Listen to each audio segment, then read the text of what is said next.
وہ کہنے لگا، واقعی جب اس نے میرا کام کیا تو میں حیران رہ گیا کہ اتنا ایماندار افسر راضی کیسے ہو گیا۔ میں اس کے دماغ میں رہ کر اسے رشوت کے بغیر بھی راضی کر سکتا تھا، لیکن تم شبہ کرتے کہ یہ ٹیلی پیتھی کا کمال ہے، اس لیے میں نے تمہاری جیب سے اسے رشوت کی رقم دلاتی۔ یار تم بہت مکار ہو، لیکن یاروں کے یار ہو۔ میں 24 گھنٹے کے اندر وہ کھلونا فیکٹری خرید لوں گا۔ اپنے بیٹے کو خوشخبری سنا دو۔ میں نے اس سے جھوٹ کہا تھا، جب تک مردہ کہلاتا رہا کبھی اس کے دماغ میں نہیں کیا۔ بعد میں پتہ چلا کہ وہ انکم ٹیکس کے معاملے میں پھنس گیا تھا۔ افسر رشوت لینا نہیں چاہتا تھا۔ دراصل وہ افسر اپنا بھاؤ بڑھا رہا تھا۔ معقول رقم پر بالآخر راضی ہو گیا تھا۔ میں نے اس کامیابی کا سہرا اپنے سر باندھ لیا تھا۔ کنگ فرنینڈو نے خوش ہو کر ایک فرضی بزنس مین کو کھلونا فیکٹری میں بھیجا اور اسے ہر قیمت پر خریدنا چاہا، لیکن فیکٹری کے مالک نے اسے بیچنے سے انکار کر دیا۔ میں اس کا انکار سن رہا تھا۔ اس انکار کو اقرار میں بدل سکتا تھا، لیکن اس کے دماغ کو آزاد چھوڑنے کے بعد وہ پریشان ہو کر سوچتا کہ ایسی منافع بخش فیکٹری کو اس نے کیوں بیچ دیا۔ میں نے سونیا کو حالات بتائے، پھر کہا، اب ایک ہی راستہ ہے کہ میں اس فیکٹری کے مالک کو اپنا معمول بنا لوں، لیکن ہمارا بیٹا ٹیلی پیتھی اور تنویمی عمل کا سہارا لینا نہیں چاہتا ہے۔ سونیا نے کہا، بیٹے کو میں سمجھا دوں گی۔ اس فیکٹری کا کوئی نیا مالک بھی تو علی کے اشاروں پر چلتا۔ اگر پرانا مالک ہی معمول بن کر اشاروں پر چلے تو اعتراض کی کیا بات ہے؟ ویسے وعدہ ہے کہ ٹرانسفارمر مشین کی تباہی میں ہم علی تیمور کا ساتھ نہیں دیں گے۔ وہ سونیا ثانی کے ساتھ تنہا یہ مارکا سر کرے گا۔ میں نے خیال خانی کے ذریعے علی کو مخاطب کیا۔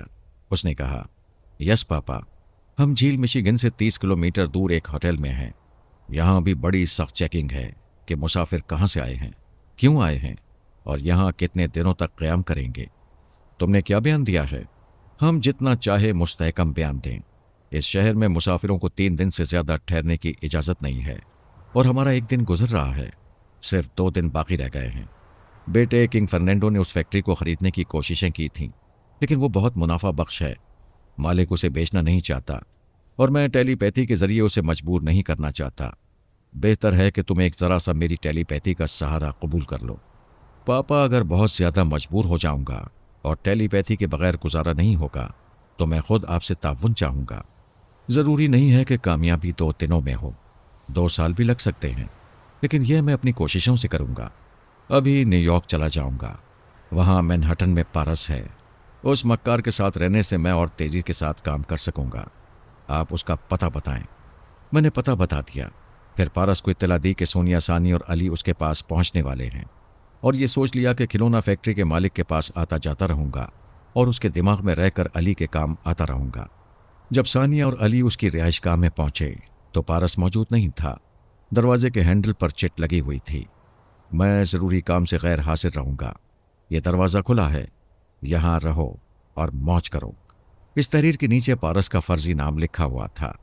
ثانیہ نے پوچھا، یہ وکی کون ہے؟ علی نے کہا، پارس ہے۔ لیکن تم یقین سے کیسے کہہ سکتے ہو؟ میں بچپن سے اپنے بھائی کی تحریر اور اس کا انداز پہچانتا ہوں۔ وہ دروازہ کھول کر اندر آ گئے۔ اس رہائش گاہ کے ہر حصے کو اچھی طرح گھوم کر دیکھا۔ یہ ان کی عادت تھی کہ کسی بھی اجنبی جگہ کو پہلے اچھی طرح دیکھ لیتے تھے تاکہ برے وقت میں وہ جگہ انجانی نہ رہے۔ وہاں سے مطمئن ہو کر علی غسل کرنے کے لیے واش روم میں چلا گیا۔ ثانیہ دوسرے بیڈ روم میں آ کر اپنی اٹیچی سے لباس نکالنے لگی۔ وہ بھی غسل کر کے لباس تبدیل کرنا چاہتی تھی۔ اسی وقت فون کی گھنٹی بجنے لگی۔ ثانیہ نے ریسیور اٹھا کر کہا، ہیلو؟ دوسری طرف سے کسی نے پوچھا، ہیلو، تم کون ہو؟ ابھی تو میں نے کوئی لڑکی سپلائی نہیں کی، تم میرے گاہک کے پاس کیسے پہنچ گئیں؟ وہ کہنے لگی، کیا بکواس ہے، کون ہو تم؟ میں ایک سپلائر ہوں، کیا یہ مسٹر پارس کا مکان نہیں ہے؟ ہے، اس نے روانی میں اقرار کیا۔ پھر غلطی کا احساس ہوا تو وہ جلدی سے کہنے لگی، کون پارس؟ یہ مسٹر وکی کا مکان ہے، تم نے غلط نمبر ڈائل کیا ہے۔ اس نے ریسیور رکھ دیا۔ پارس نے وہاں خود کو وکی کے نام سے چھپا رکھا تھا۔ یہ راز دشمن نہیں جانتے تھے، پھر بھی کسی نے سپلائر بن کر ثانیہ سے حقیقت اگلوا لی تھی، اور وہ بے اختیار اقرار کر چکی تھی کہ وہ پارس کا مکان ہے۔ گھنٹی کی آواز نے چونکا دیا۔ اس نے سوچتی ہوئی نظروں سے ٹیلی فون کو دیکھا، پھر ریسیور اٹھا کر کہا، ہیلو؟ پھر وہی آواز سنائی دی، اے لڑکی، تم کون ہو؟ بڑی آسانی سے رانگ نمبر کہہ کر لائن کاٹ دی۔ تم جسے وکی کہتی ہو وہ ہمارے پارس صاحب ہیں، میں ان کا خاص آدمی ہوں۔